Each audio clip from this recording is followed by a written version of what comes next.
Bible में लिखा जकरिया के अंदर The Bible word of God said in Zechariah 12वां अध्याय उसकी 10 से लेकर जब आप 14 तक पढ़ते हैं, chapter 12 from verse 10 when you read till 14, मैं 10वीं और 11वीं आयत को पढ़ना चाहूंगा। I'll read 10th and 11th verse. यहाँ लिखा है, मैं दाऊद के घराने और यरूशलेम के निवासियों पर अपना अनुग्रह करने वाली और प्रार्थना सिखाने वाली आत्मा उंडेलूंगा, तब वे मुझे ताकेंगे, अर्थात जिन्हें उन्होंने बेंधा है, और उसके लिए ऐसे रोएंगे जैसे इकलौते पुत्र के लिए रोते पीटते, और ऐसा भारी शोक करेंगे जैसा पहलौठे के लिए करते हैं। 11वीं आयत, उस समय यरूशलेम में इतना रोना पीटना होगा जैसे मगिद्दोन की तराई में हदीदोमोन में हुआ था।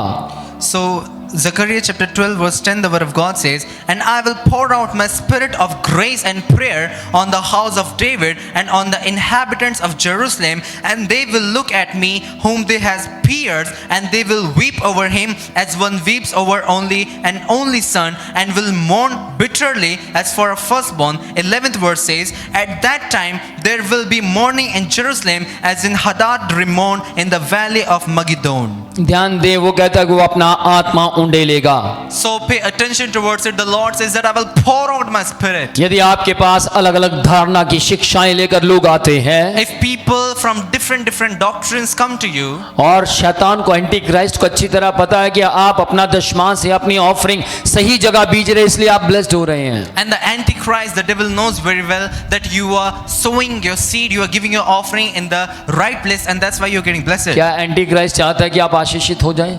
Does the Antichrist wants you to become blessed? आपको मालूम है एंटी क्राइस्ट क्या चाहता है? You know what the Antichrist wants? वो चाहता है कि आपके ट्यूमर हो, वो चाहता है कि आपके गांठें हो, वो चाहता है कि आपके रसौलियां हो, वो चाहता है कि आपकी बॉडी में अलग अलग प्रकार की बीमारियां हो, और वो आप अपना पैसा कभी भी परमेश्वर के राज्य को आगे बढ़ने के लिए ना दें, बल्कि आप बीमारियों में देते रहें। In fact, he wants to pour you out with full of diseases, and he doesn't want your money to fall in the right place. In fact, he wants you to give your money in the places of diseases. मैंने एक advocate को देखा I saw an advocate जो कहता था कि ताइद देना सही नहीं है। who used to say that it's not good to give tithe. मैंने उसके घर में 2 बार चोरी होती हुई देखी है। I saw 2 times thievery happened in his high court का एडवोकेट था, So he was an advocate of high court, लेकिन विश्वास किसके ऊपर करता था? यीशु मसीह के ऊपर। and he used to believe on Jesus Christ. और उसके घर में से 2 बार चोरी हुई। And for 2 times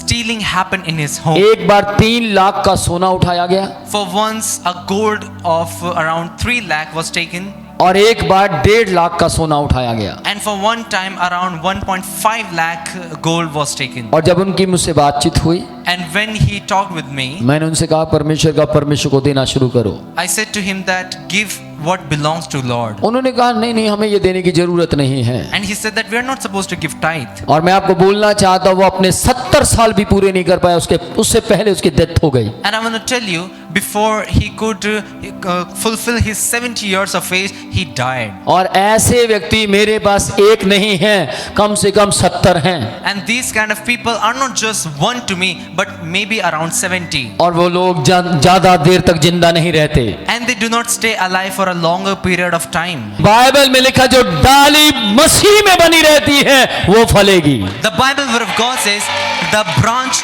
which is attached with the Christ, it will stay. Praise the Lord। Praise the Lord. Church ध्यान दे इस बात के ऊपर कि आपको ट्रेडिशनल रिवाजी नहीं बनना है। Church, pay attention towards it. You are not supposed to walk under the traditions. परमेश्वर ने आपको रिवाज रखने वाला नहीं बनाया, परमेश्वर ने आपको आजाद होने के लिए बुलाया है। The Lord has not called you so that you can stay under the traditions, but the Lord has called you so that you can live freedom. यदि तुम थोड़ा बोते हो If you sow a little, तो थोड़ा काटोगे, then you will reap a little. यदि तुम बहुत बोते हो If you sow exceedingly, तो तुम बहुत काटोगे। then you will reap exceedingly. मैंने ऐसे लोगों को, जो लोग ऑफरिंग देने से मना करते हैं, मैंने उन्हें चोरियां करते हुए देखा है। I have seen people who say that we are not supposed to give the offering and tithe. I have seen them stealing.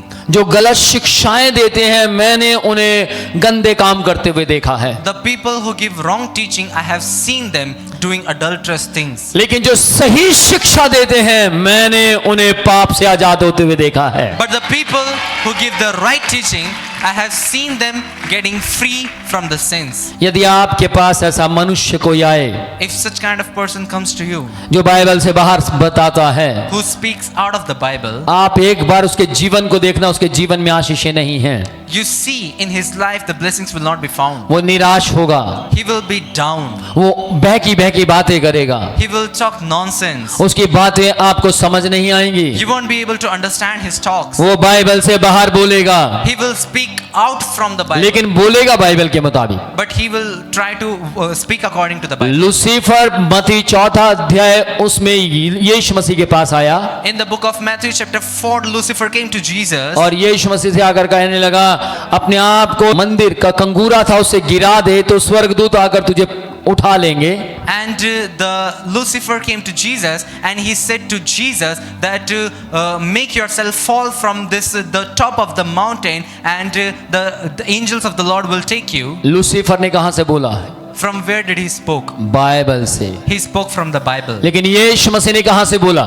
But from where did Bible Jesus से। spoke? Jesus also spoke from the Bible. ये Lucifer ने कहा ऐसा लिखा है। The Lucifer said this is written. यीशु ने कहा ए mister ऐसा भी लिखा है। Jesus said, hey mister, this is also written. Lucifer ने कहा ए ऐसा लिखा है। The Lucifer said this is also written. यीशु ने कहा ए ऐसा भी लिखा है। Jesus said this is written too. और लूसीफर को यीशु मसीह ने कहा चल भाग जा। And the Jesus Christ said to Lucifer, go away. वो भाग गया। And he ran away. आपके पास अगर सही शिक्षा है आप गलत लोगों को अपने घर से भगा सकते हैं। If you have the right teaching, you can cast out the wrong people from your home. आपके पास यदि सही शिक्षा है तो आप गलत मित्र को भगा सकते हैं। If you have the right teaching, you can make the wrong person step out of your life. यदि आपके पास सही शिक्षा है तो आप सही मार्ग पर चलते हुए गलत पत्थरों को, गलत सारी चीजों को आप अपने पैरों से हटाते हुए अपने मार्ग की ओर आगे बढ़ते हुए जाएंगे। If you have the right teaching, while you were walking on the path, you will see stones, you will see the obstacles, you will be able to drive them away. कुछ साल पहले की बात है, मैं एक रोड से जा रहा था। Many years ago, I was walking through a road. और मैंने रोड के बिल्कुल सेंटर में एक बड़ा पत्थर देखा। Just at the center, I saw a big stone. और मैंने उस पत्थर को उठाने की कोशिश की। And I tried to grab it. वो पत्थर मुझसे उठाया नहीं जा रहा था। I couldn't hold it. एक व्यक्ति वहां से निकल रहा था A man was passing through. और वो तकड़ा था। And he was fit. मैंने उस व्यक्ति से कहा भाई साहब ये पत्थर मेरे साथ उठवाएं। I said to him that brother, can you please lift up this stone with me? उसने कहा हाँ मैं उठाता हूँ। उसने मुझे कहा आप छोड़ दीजिए मैं उठा देता हूँ। He said okay, I'll lift it, but you just leave it. उसने पूरा पत्थर उठाया और रोड से उस तरफ फेंक दिया।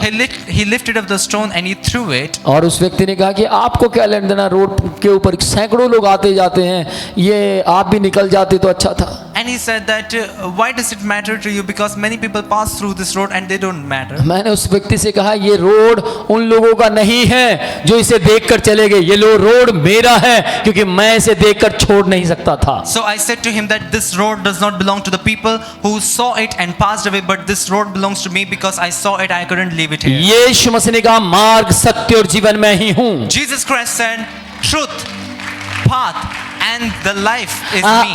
आपके मार्ग का नाम यीशु मसीह है। The name of your path is Jesus Christ. और उस रास्ते पर चलते हुए जितने पत्थर आएंगे आपका फर्ज बनता है उसको हटाना। And while passing through that path, many stones will come. You need to drive them away. अगर आपसे हटाया नहीं जा रहा If you're not able to lift it up, तो आप बेचिंत हो जाएं। then don't worry. आपके पास पत्थरों को हटाने वाला पवित्र आत्मा है। You have the Holy Spirit who can throw these stones.